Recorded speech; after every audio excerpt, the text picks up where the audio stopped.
Bismillahirrahmanirrahim. Respected and honorable judges, and as well as all the listeners, Assalamu alaikum and good afternoon. As you all are well aware that today we have gathered together to be the part of this speech competition. So I'm your speaker Zuresha of class 8 from the Smart School Chicago campus, and the topic which has been given to me today is money is the root cause of all evil.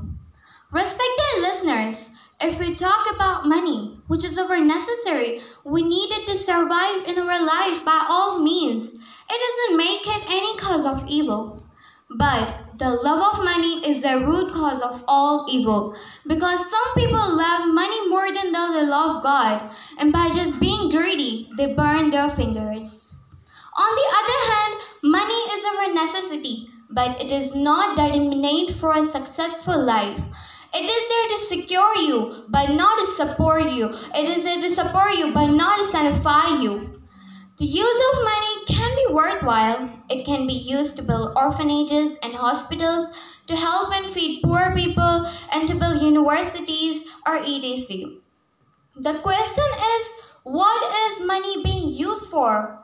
Is it being used for God's glory, or is it being used for pride?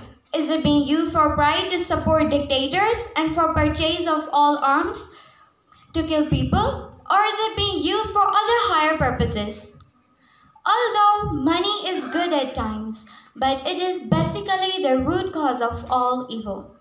I think it is better to say that money itself is not the root cause of all evil, but the people's desires for money.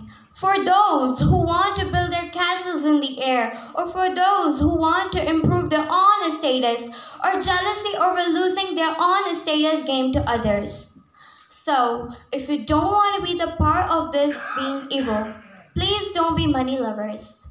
Now, I will end my speech with these lines that money has never made a man happy, nor will it. There is nothing in its nature to produce happiness. The more of it one have, the more you want it. Thank you.